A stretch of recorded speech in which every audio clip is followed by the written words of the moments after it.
اس عہد کے پابند ہیں جو انہوں نے اللہ تعالیٰ سے کیا ہے. ہم سب اس عہد کے پابند ہیں, اسی کے لیے اسی کے ساتھ جڑے ہوئے ہیں. ہم اسی کی وجہ سے ان لوگوں کا احترام کرتے ہیں, ہم اسی کی وجہ سے ان لوگوں کو عزت دیتے ہیں, اسی کی وجہ سے ہم اپنا پیٹ کاٹ کر خون پسینہ اپنا بہا کر اس سے جو ہم پیسہ کماتے ہیں اپنے بچوں کو منہ سے نوالے چھین کر ان لوگوں کو دیتے ہیں, تاکہ یہ اپنے عہد کی پاسداری میں کوئی کمی نہ ان کی رہ جائے. عہد سنا دوں؟ جی عہد سنا دوں ان کا؟ جی جی بالکل, بہت ضروری ہے وہ بھی. صدق دل سے اللہ تعالیٰ کو حاضر و ناظر جان کر حلف اٹھاتا ہوں کہ میں خلوص نیت سے پاکستان کا حامی اور وفادار رہوں گا اور اسلامی جمہوریہ پاکستان کے آئین کی حمایت کروں گا جو عوام کی خواہشات کا مظہر ہے, اور یہ کہ میں اپنے آپ کو کسی بھی قسم کی سیاسی سرگرمیوں میں شریک نہیں کروں گا, اور یہ کہ میں پاکستان کی بڑی فوج میں رہ کر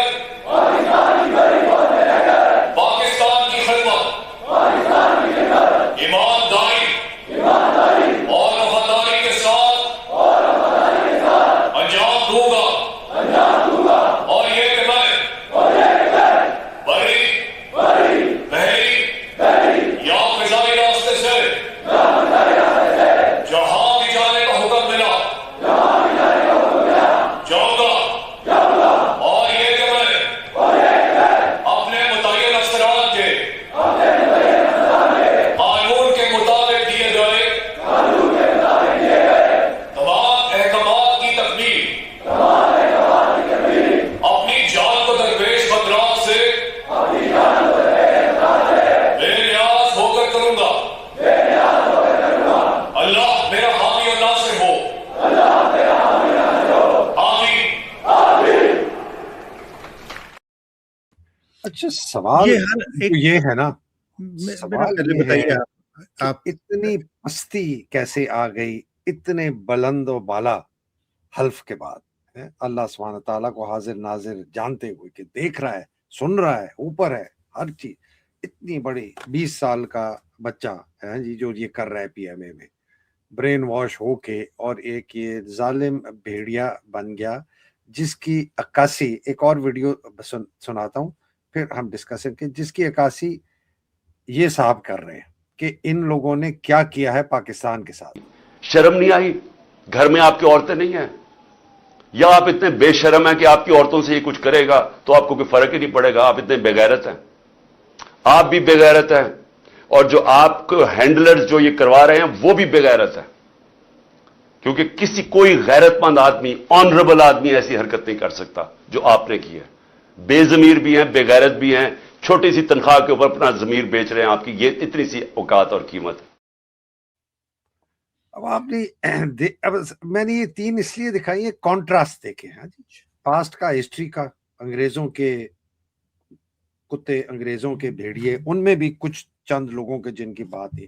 ایک اور بھی صاحب تھے پرنس برہان الدین چترال کے, جو انڈین نیشنل آرمی جوائن کر دی تھی سبھاش چندر بوس وغیرہ نے, جنہوں نے جا کے جاپانیوں کے ساتھ مل گئے انگریزوں کے خلاف, اور ان میں سے کافی لوگوں کو مار دیا گیا. پرنس برہان الدین چترال کے جو ہیں وہ ابھی تو خیر انتقال کر گئے ہیں, لیکن جب میں فوج میں تھا ماؤنٹینئرنگ ایکسپیڈیشن پہ گیا, جاپانی ایک ایکسپیڈیشن کو لے کے چترال پہ, تو انہوں نے کہا کہ جی ہم نے پرنس برہان الدین کے سے ملنا ہے. میں نے کہا کیوں؟ کہتے ہیں ہی از اے ہیرو آف جاپان. یہ اس آدمی کو آنر کر رہے ہیں جس نے دوسری جنگ عظیم میں برطانیہ کی جو غلامانہ سوچ والی فوج سے بغاوت کر کے جاپانیوں کے ساتھ مل گئے جا کے, کہ ہم نے اپنے انگریزوں کے خلاف جنگ کر کے اس کو اپنے سے اوپر سے جو مسلط ہیں. تو یہ میں 1977 کی بات کر رہا ہوں, 1945 میں جنگ ختم ہو چکی ہے, یہ 32 سال کے بعد کی بات ہے. ایک جاپانیز ایکسپیڈیشن تو میں نے کہا تمہیں بتایا کہ اس نے کہا ہم جو بھی جاپانی پاکستان آتا ہے اس کو حکم ہے کہ آپ نے جا کے پرنس برہان الدین کے سامنے جا کے سلام پیش کرنا ہے, جاپانی قوم کا شکریہ پیش کرنا ہے. Can you imagine? یہ آپ سوچیں, یہ میں ذاتی اپنی بات بتا رہا ہوں اور بہت لوگوں کو یہ پتا ہے. تو کہاں یہ حلف اور کہاں چھوٹی سی کے لیے آپ نے جو عمران کہتا ہے کہ تمہارے گھر میں ماؤں بہنیں بیٹیاں نہیں ہیں. وہ فوجی جرنیل عاصم منیر سے لے کے نیچے سپاہی حیدر مہدی تک جو سارے کے سارے بک گئے. اور یہ کرنٹ حیثیت ہے. جی آپ کچھ کہنا چاہ رہے ہیں؟ میں یہ پوچھ رہا تھا کہ یہ حلف جو ہے یہ ہر پاسنگ آؤٹ پہ ہوتا ہے, اور پاسنگ آؤٹ کتنے عرصے بعد ہوتی ہے؟ ہر 6 مہینے بعد. ہر 6 مہینے بعد. تو اب تک آپ کے خیال میں پاکستان میں کتنے افسر ہوں گے اور کتنے لوگ ہوں گے جنہوں نے یہ حلف لیا ہوگا؟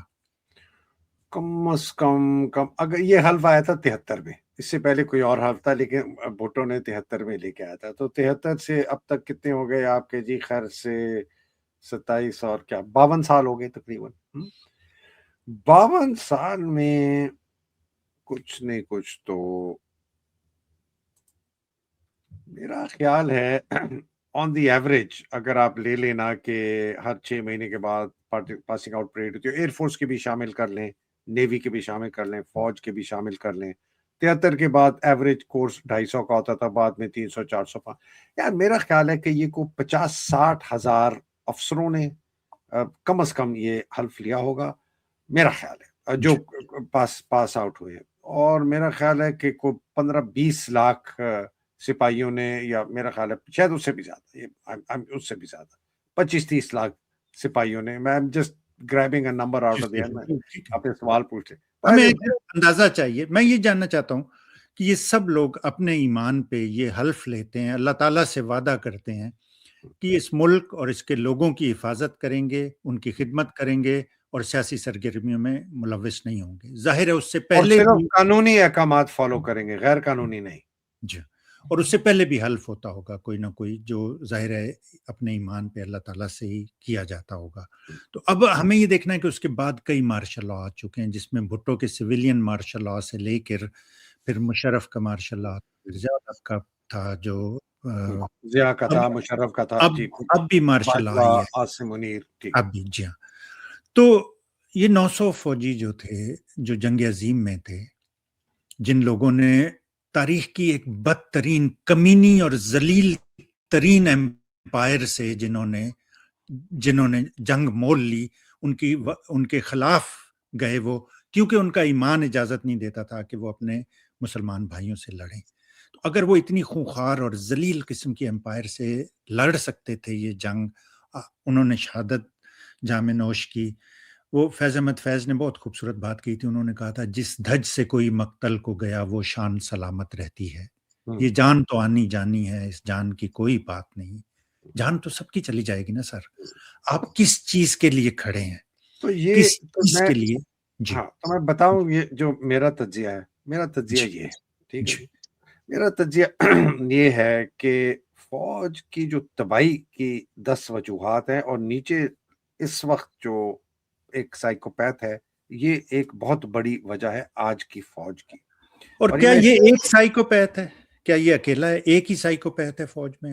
نہیں, بہت سائیکو بھرے پڑے, اب تو بھرے پڑے. دیکھیں جی, سب سے پہلے فوج کے اندر جو ان کو پی ایم اے میں یا ریجیمنٹل سینٹر میں ٹریننگ دی جاتی ہے, وہ اس کا نچوڑ یہ ہوتا ہے کہ آپ نے بغیر کسی کے پوچھے, آپ نے کسی طریقے سے آپ احکامات جو آپ کو دیے جاتے ہیں نا, اس کی خلاف ورزی نہیں کرتے, چاہے غلط ہو چاہے صحیح ہو. یہ ایک ڈرل کیا جاتا ہے, آپ کو ایک تقریباً مشین بنا دیا جاتا ہے. یہ سب سے پہلے ہماری تاریخ یہ ہے حیدر بھائی کہ حضرت عمر سے ایک صحابی, ایک عام انسان کھڑا ہو کے سوال پوچھ سکتا ہے خلیفہ وقت سے, جو اس وقت کے طاقت ترین. یہاں پہ آپ کہہ رہے ہیں کہ کوئی کوشچن پوچھنے کی بیکاز یہ انگریز فوج تھی, اس نے اس قسم کی انکویسچننگ اوبیڈینس اس لیے کی کہ چونکہ انہی لوگوں سے انہوں نے اپنے ہی لوگوں کے اوپر قبضہ اور کروانا تھا نا, تو آپ اگر اپنے بھائی کے اوپر قبضہ کر رہے ہیں، اپنی بہن کی آپ عزت لٹوا رہے ہیں، آپ اپنے ہی خاندان کے گھروں کے زمینوں پہ قبضہ کروا رہے ہیں،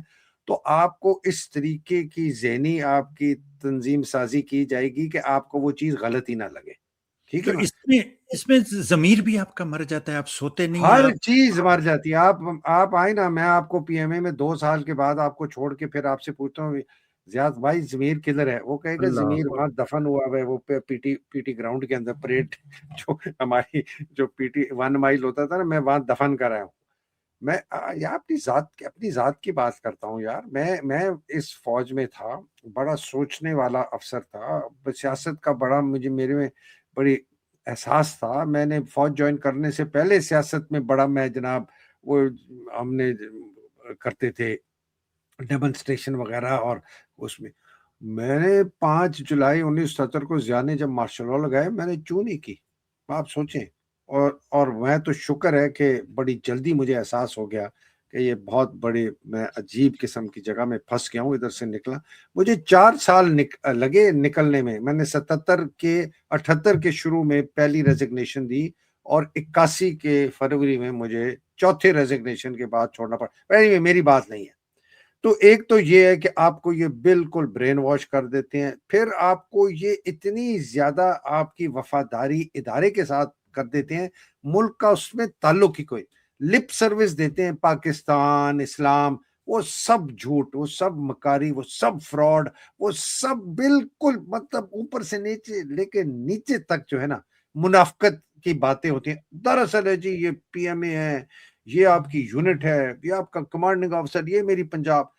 ابھی بھی اس وقت جو ریٹائرڈ فوجی افسر ہیں، سرونگ ہے، 1FF جی میری 1FF وہ 150 سال پرانی یونٹ ہے جی. کیا اس نے مارکا کیا اس دنیا کے پتہ نہیں فلانے ساؤتھ افریقہ میں، ادھر بور وار میں. They are still proud of the tradition جو انگریز کی ٹریڈیشن ہے. یہ کالے انگریز اس وقت بابے بڈھے، وہ میں فیس بک پہ کبھی دیکھتا ہوں کوئی مجھے بھیج لیتا ہے اپنے باپ کی تصویر لگائی ہوئی ہے، مائی فادر صوبیدار Dilshad Khan won the MC in فلانا وار ان جیروزلم، بڑے فخر سے. یہ آج کے بچے ہیں، بھائی دادا فلانا کیپٹن محمد خان فلانا ہی فوٹ ان فلانا ان اٹلی. بڑے یہ غلامانہ سوچ انگریز نے اس وقت کے افسروں میں نہیں ڈالی تھی، ان کے پوتوں میں، ان کے پوتیوں میں، ان کے پڑ پوتیوں میں جو IT اسپیشلسٹ ہے، کوئی امریکہ میں کام کر رہا ہے، کوئی گلف میں کام کر رہا ہے. اور یہ جو ہے نا خچر اور خچریاں، یہ بھی ابھی تک پراؤڈ ہیں کہ جی ہمارے دادے نے نا غلامی کی انگریزوں کی. حیدر بھائی یہ صرف ان لوگوں کی انگریزوں نے برین واشنگ کی تھی، انہوں نے پوری قوم کی کر دی. انہوں نے مطالعہ پاکستان اور اسلامیات تک کو تو یہ تباہی جو ہے نا یہ کہ جی فوج جو ہے بس فوج ہی فوج ہے. اچھا چونکہ ان کی کبھی ان کو سزا نہیں دی گئی. جتنے بھی مارشل لا لگے مجھے ایک بندہ بتا دیں جس کو سزا ہوئی ہو، ایوب سے لے کر آج تک کس کو سزا ہوئی ہو؟ کسی کو کہا ہو کہ تم نے آئین توڑا، تم نے قانون توڑا، کوئی سزا نہیں. تو انہوں نے کہا مشرف کو تو عدالت نے دی نہیں تھی سزا کہ جی اسے لٹکانا. کیا سزا ہوئی، سزا ملی یا سزا ہوئی، فرق ہے نا. صحیح ہے. اسی کی فوج نے اسی کو نکال کے دبئی بھیج گیا. آرام سے رہے. میں دبئی میں ملتا تھا، بڑے آرام سے رہتے تھے جناب، راج کر کے. اور آخر میں جس طرح کے ان کا انتقال ہوئے، عبرت ہونی چاہیے. ٹھیک ہے جی. تو میں یہ بتا رہا ہوں کہ ان لوگوں کو پھر پیسہ اتنا ملتا ہے، اتنے ان کی پرکس ہیں، ان کی پریویلیج، اور خاص طور پہ بریگیڈیئر کے بعد تو بالکل ان کے منہ میں جس طرح ڈاکو گروہ جو جا کے ڈاکہ مارتے ہیں، ڈاکہ مارنے کے بعد وہ آپس میں ڈسٹریبیوٹ کرتے ہیں. تو جو سب سے زیادہ طاقتور گینگ ہوتی ہے، سب سے زیادہ لوگ اس میں جاتے ہیں کہ جی یہ جب لوٹ مار کریں گے تو ہمیں زیادہ پیسہ ملے گا. تو پاکستانی فوج کو انہوں نے ڈاکو گینگ بنا کے کہ وہاں جاؤ گے تو وہاں مرات ملیں گے، یہ ڈاکہ ماریں گے ملک کے اوپر، وسائل اس کے چرائیں گے، اس وسائل میں سے ہمیں ملیں گے.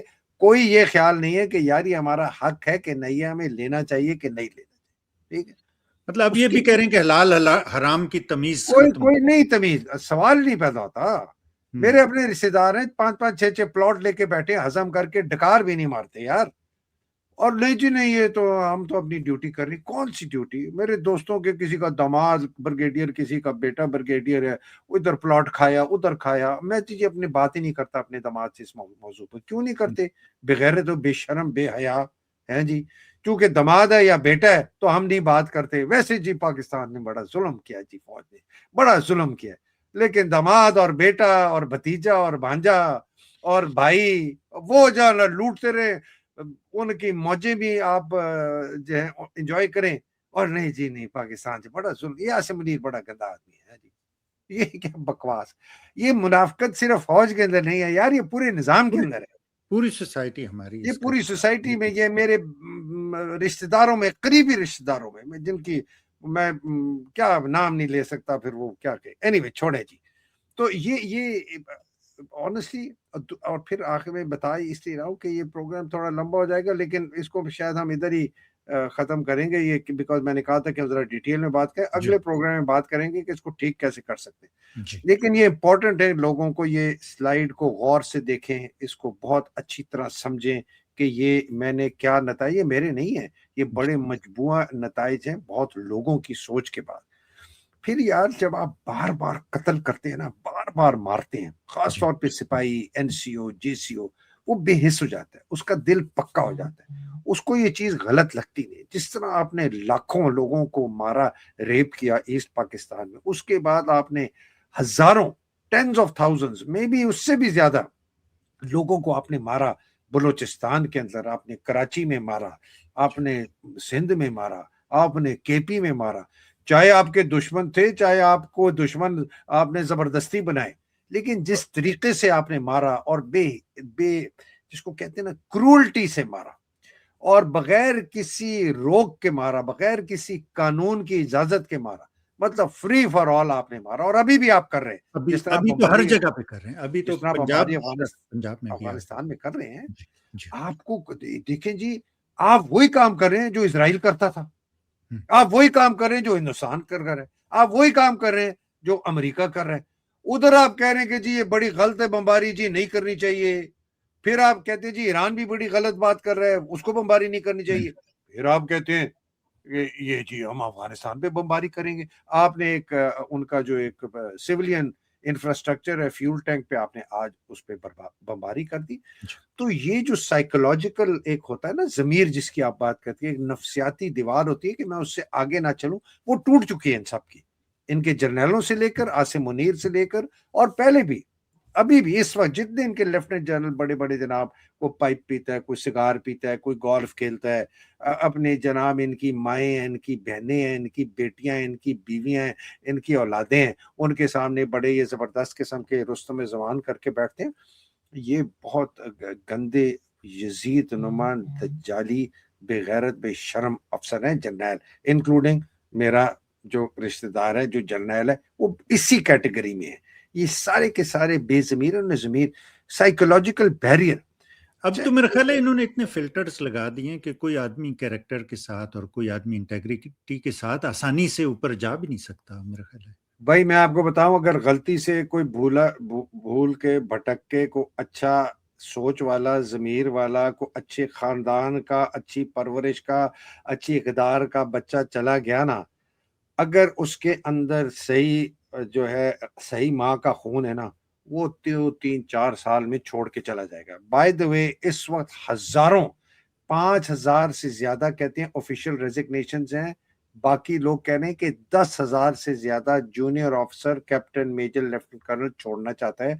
ابھی انہوں نے یونٹ کے آفیسرز کو کہہ دیا کہ کسی یونٹ سے اگر ریزگنیشن آئے گا اس کے سی او کو ایڈورس رپورٹ پہ رکھ دیں گے. ایڈورس رپورٹ کا مطلب ہے زیاد کہ تمہارے خلاف جو ہے نا قانونی کاروائی ہوگی. تو مطلب کہ تم نے یونٹ سے آگے ریزگنیشن نہیں آنے دینا. تو ویسے بھی میرا خیال ہے یہ جو ضمیر کی آپ بات کریں، یہ لوور رینکس میں زیادہ ٹھاٹھے مارتا ہے، اوپر تو مرا ہوا ہے. بریگیڈیئر سے اوپر جرنیل، بالکل آپ سمجھ لیں کہ یہ یزید کی فوج کے جو ہے نا جرنیل ہیں اس وقت، 1 to all. شاید ایک آدھا کوئی ہو، مجھے نہیں پتا.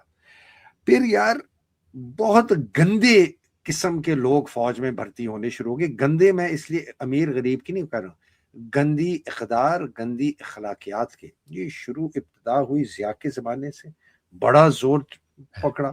اس نے کہا جی جس قسم کا مجھے نہیں چاہیے, مجھے اس قسم کا افسر چاہیے. اس نے کہا ایک ایسا افسر جو بڑا مجبور ہو, بڑے مجبور بیک گراؤنڈ سے آیا ہو, وہ میرے خلاف جائے گا ہی نہیں. اس نے یہ سب سے پہلے شروع کیا, ٹھیک ہے نا. تو یہ غلیظ اخلاقیات کے خاندان کے جو ہے نا بچے وہ فوج میں ہے, چاہے وہ جرنیل کے بچے تھے, ڈزنٹ میٹر, چاہے وہ میرے خاندان کے میری ایک رشتہ دار ہے ان کا بیٹا تھا. ان کی اخلاقیات میں کمزوری تھی, تو ان کی پرورش میں کمزوری تھی, اور اس قسم کے اور جو پسماندہ آئے ہیں وہاں سے ایریاز سے, ان کے اندر مجبوری یہ تھی کہ یار فوج میں افسر بن جائیں گے ایک دم, جو اتنے سالوں سے, سینکڑوں سالوں سے, ہزاروں سالوں سے حمید چودھری پھینٹی لگاتا تھا, اب جی ہم بھی ذرا افسر کا رینک لگا کے. تو it was also a social gymnastic, social catapult, social pole vault ہے کہ اوپر آدمی چلا گیا. گندی اقدار, گندے اخلاقیات کے لوگوں کو آپ نے نا جس طرح کے بندر کے ہاتھ میں آپ نے مشین گن دے دی, تو یہ ایک بڑے کمزور اقدار, اخلاقیات اور ضمیر کے لوگوں کو آپ نے افسر کے رینک بنانے شروع کر دیے. آپ یار مجھے یہ بتائیں کہ آپ بالکل جھجکتے نہیں اپنی فیملی کے لوگوں کے بارے میں یار بات میں کیسے جھجکتا, کیوں؟ وہ اتنے ہی گندے ہیں جتنے جن لوگوں کی میں بات کروں. کیا یہ کہ میرا وہ کیا کہتے ہیں, میرا کتا اور ان کا کتا ٹامی, یہ کیا بات ہو یار؟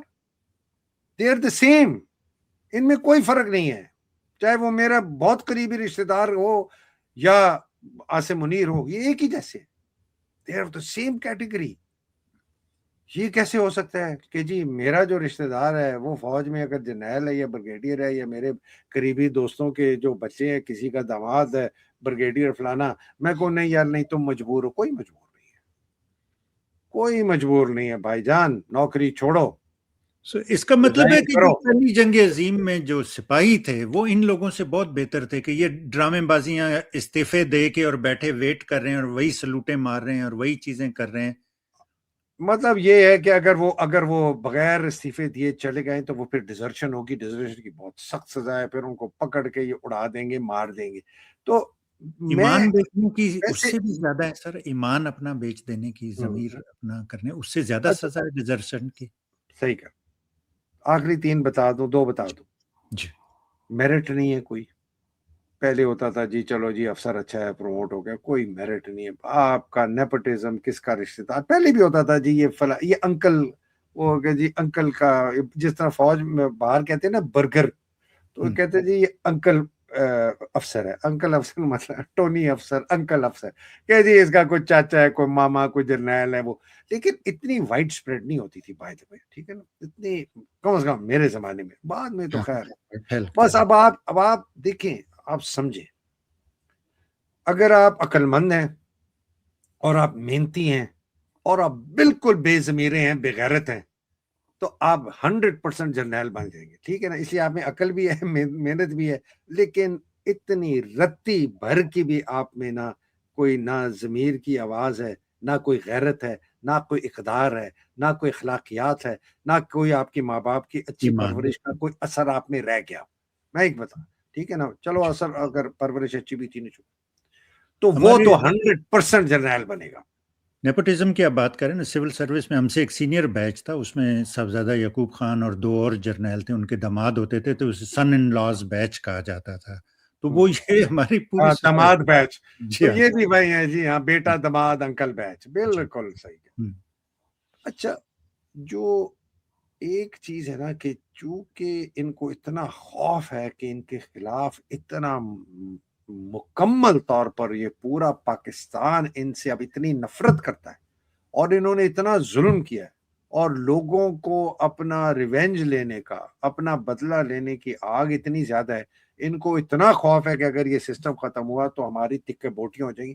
اس کی وجہ سے یہ اور بھی ظلم کرتے ہیں, اور ظلم جو ان کو آرڈر ملتے ہیں وہ بھی کرتے ہیں کہ اس کو یہ قائم رکھے, جو کہ نہیں قائم رکھیں گے. بائی دا وے قائم نہیں رکھ سکتے, یہ ٹوٹے گا, لیکن اس کی وجہ سے یہ زیادہ ظالم ہو گئے. آپ کو پتہ ہے نا, ظلم بڑھتا تب جاتا ہے جب آپ کا خوف بھی بڑھتا جاتا ہے, رائٹ, کہ یار جس کے اوپر میں ظلم کر رہا ہوں یہ میرے پر آنکھ نہ اٹھائے, یہ میرے پر ہاتھ نہ اٹھائے. اگر وہ دیکھتا ہے کہ ہاتھ یا آنکھ اٹھا رہا ہے یا ہاتھ اٹھا رہا ہے میرے اوپر تو میں زیادہ ماروں گا اس کو, اس لیے کہ مجھے خوف ہے کہ کہیں یہ مجھے نہ مار دے. تو ظالم یہ ہمیشہ بزدل اور کمینہ ہوتا ہے, بالکل صحیح بہت کہتے ہیں. کمینہ ہوتا ہے, جی ٹھیک ہے. جی اور یہ جو پھر اس کی اور ایک جو ان کا طریقہ کار ہے اسٹرکچر کے, فوج کے آرمی چیف کے پاس اتنی طاقت ہے, بے لگام بے قابو طاقت ہے. یہ مجموعہ ہے آپ کے سامنے جس کے متعلق عمران نے کہا ہے کہ تمہاری ماں بہن بیٹیاں نہیں, بغیرتی. جی تم اتنے بغیرت ہو, تم اتنے بے شرم ہو. یہ ہے جی, میں نے وعدہ کیا تھا کہ ہم تھوڑی ڈیٹیل میں بات کریں گے فوج کی. جی. میں چاہتا ہوں کہ یہ اس لیے ذرا اس پہ ٹائم لگا ہے. بہت اگلے بہت پروگرام میں نا اس کی ذرا ہم بات کریں گے کہ بٹ یہ ہاں میں آپ سے یہ پوچھنا بھی چاہتا ہوں اور ہمارے سارے ویورز بھی جاننا چاہتے ہیں کہ یہ ساری خرابیاں ہیں, یہ جو آپ نے بتائی ہیں, یہ بہت ہی ایپٹ ہیں, بہت ہی یہ پریویلنٹ ہیں اس میں. کہاں جائیں گے, حل کیا ہوگا, کیسے ہم اسے سالو حل اس کا اگلے ہے, پروگرام میں ہم اگلے میں انشاءاللہ کروں گا. لیکن آج تھوڑا سا زیادہ آپ سے بھی خبر لینی ہے کہ عمران خان کی جو اس وقت سچویشن ہے, وہ یہ جو ٹرک کی بتی کے پیچھے لوگوں کو لگا رہے ہیں نا کہ جی عید سے پہلے یہ اور عید کے بعد وہ اور فلانی ڈیل اور یہ ڈیل اور وہ ڈیل, میں لوگوں کو بتانا چاہتا ہوں کوئی ایسا نہیں ہے. But what's your information on this? پہلے اس سے پہلے میں 2 کوئک چیزیں بتانا چاہتا ہوں حیدر بھائی. ایک تو منافق کا کہتے ہیں نا, کئی لوگوں کو یہ ڈسٹرب ہوتے ہیں کہ یار یہ گالیاں دے رہے ہیں یا منافق کہہ رہے ہیں, یہ نہیں کہنا چاہیے, ایسے بات نہیں کرنا چاہیے. تو یہ کوئی گالی نہیں ہے. اللہ تعالیٰ نے 3 نشانیاں بتائی ہیں منافق کی. بات کرے تو جھوٹ بولے, وعدہ کرے تو وعدہ خلافی کرے, امانت دو تو اس میں خیانت کرے. یہ لوگ تینوں کر رہے ہیں چیزیں, تینوں چیزیں کر رہے ہیں. اللہ تعالیٰ کی یہ مملکت میں دخل دیا, انہوں نے ان کی حدود کو کراس کیا ہے. تو اس لیے یہ مت سمجھے کہ گالی ہے. یہ اگر آپ برے کو برا نہیں کہہ سکتے اور ظالم حکمران کے سامنے کلمہ حق نہیں کہہ سکتے تو آپ کا ایمان بہت کمزور ہے. ہم سب اس میں شامل ہیں. دوسری بات یہ ہے کہ آپ نے دیکھا کہ جنگ عظیم میں انگریزوں کی اتنی ذلیل اور کمینی سلطنت کے خلاف 900 سپاہی کھڑے ہوئے, ان میں آفریدی بھی تھے. اس وقت آفریدیوں میں ہوتی ہوگی غیرت.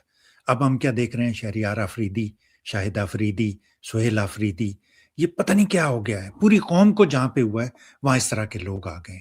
اب یہی لوگ عمران خان پہ اثر انداز ہو رہے ہیں. حیدر بھائی, عمران خان نے اس قوم پہ اس کے لیے اپنا سب کچھ لٹا دیا. اس نے اس پہ تکیہ کیا ہے. اسے یہ تھا کہ میں اس قوم کو پروٹیکٹ کر رہا ہوں, میں اس کے حقوق کے لیے لڑ رہا ہوں. تو جب ضرورت پڑے گی یہ لوگ بھی کھڑے ہوں گے اپنے حقوق کے لیے, عمران خان کے لیے نہیں. تو لیکن یہ لوگ سارے گھماؤ دے رہے ہیں. جتنے باہر کے لوگ کر رہے ہیں اتنے ہی اندر کے لوگ بھی کر رہے ہیں. گھر کے اندر, خاندان میں یہ ہو رہا ہے, ہر طرف یہ چیزیں چل رہی ہیں.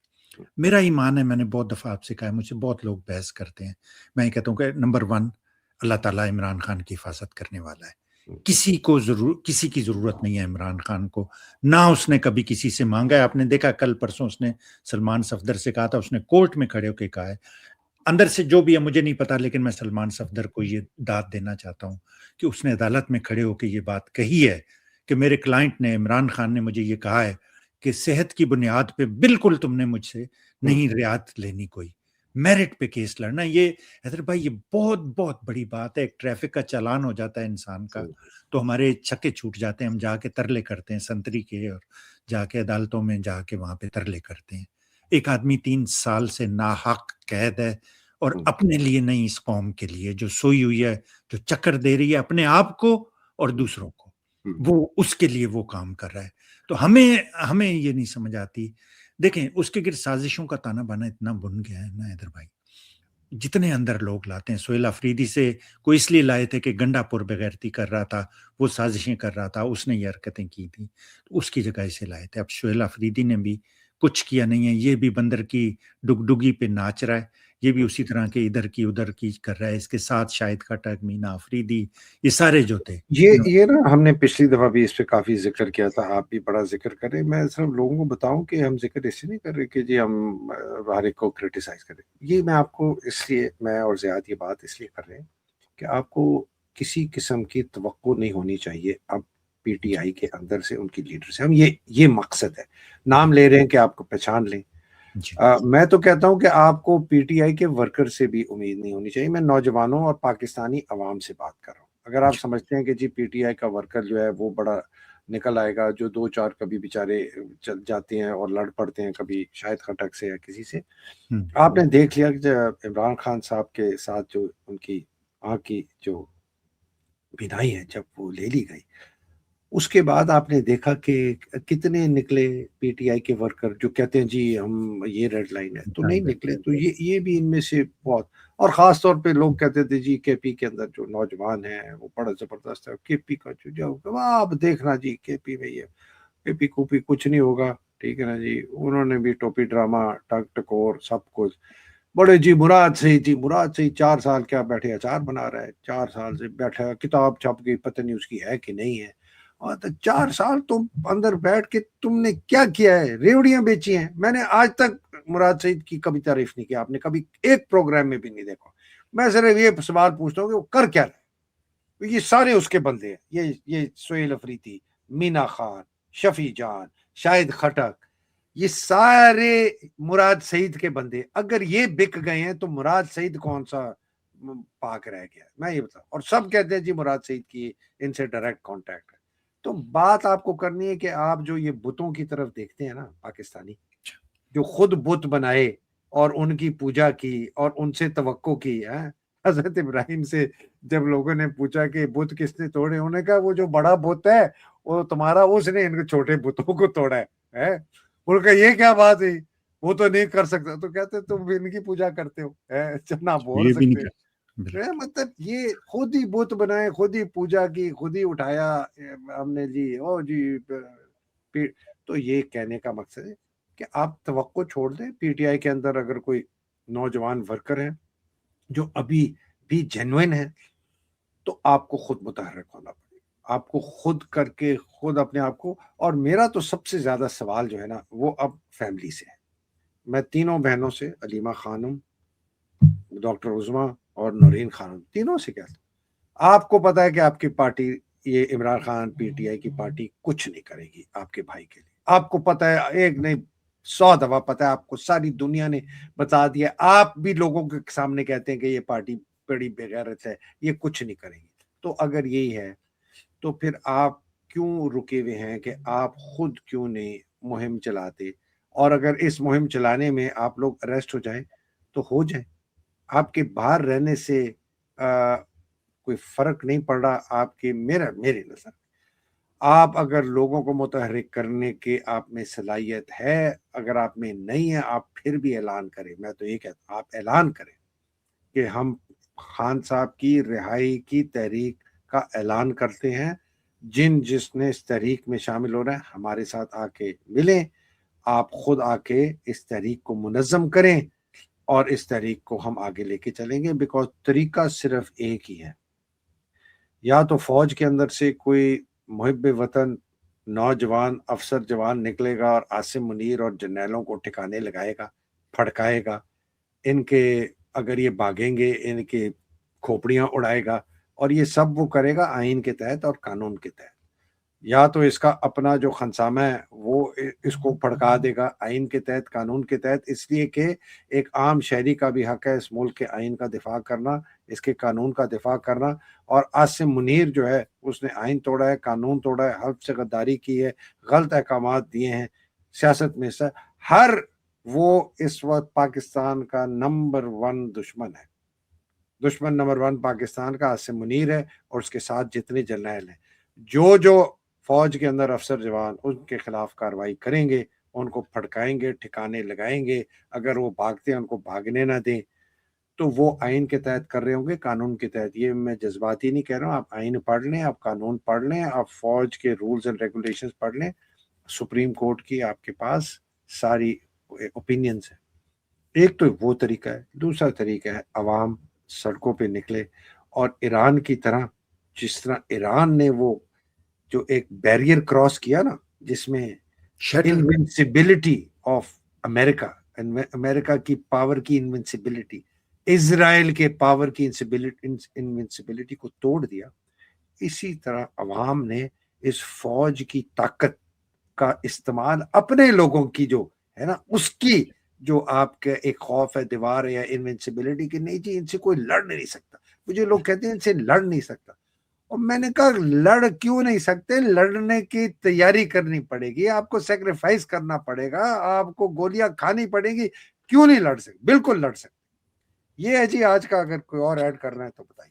میں حیدر بھائی بات شروع ہوئی تھی پاکستان کو آزاد کرانے سے. عمران خان نے اس کے لیے جدوجہد شروع کی تھی کہ پاکستان, پاکستانیوں اور ان کی نسلوں کو اس غلامانہ زندگی سے, ان آقاؤں سے, نوآبادیاتی آقاؤں سے نجات دلائی جائے. اور بات آ گئی ہے کہ جی عمران خان کو اس ہسپتال نہیں, پلیز اس ہسپتال لے جائیں, یہ ڈاکٹر نہیں, یہ ڈاکٹر کر دیں. ہم لوگوں نے اپنے آپ کو کتنا گرا لیا ہے. کیا مقصد تھا, کیا کہاں سے شروع ہوئے تھے, اور ہمارا ایمان کتنا کمزور ہے کہ ہم اس پوائنٹ پہ آ گئے کہ خدا کے لیے پلیز عمران خان کو شفا اسپتال نہیں, شفا انٹرنیشنل اسپتال لے جائیں. یہ ہم سب کے لیے سوچنے کا مقام ہے. یہ عمران خان کی جنگ نہیں ہے, عمران خان کی آزادی کا کوئی کوشچن نہیں ہے. پی ٹی آئی والوں پہ بالکل رلائے مت کریں, کسی پہ رلائے مت کریں. یہ ہماری اور ہماری آنے والی نسلوں کی آزادی کی جنگ ہے, یہ ہمیں لڑنا ہے, کوئی اور نہیں. پتہ ہے زیاد مور دین دس, یہ ہمارے اپنی ضمیر کی جنگ ہے. ایبسلیوٹلی, بالکل.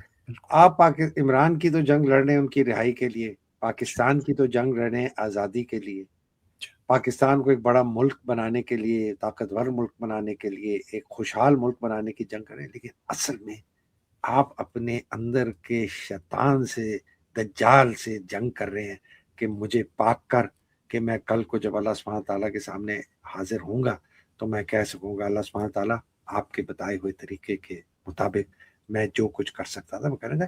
یہ ہماری آخرت کی, ہم اپنی آخرت کی بھی جنگ لڑ رہے ہیں, یہ بھی لوگوں کو احساس ہے.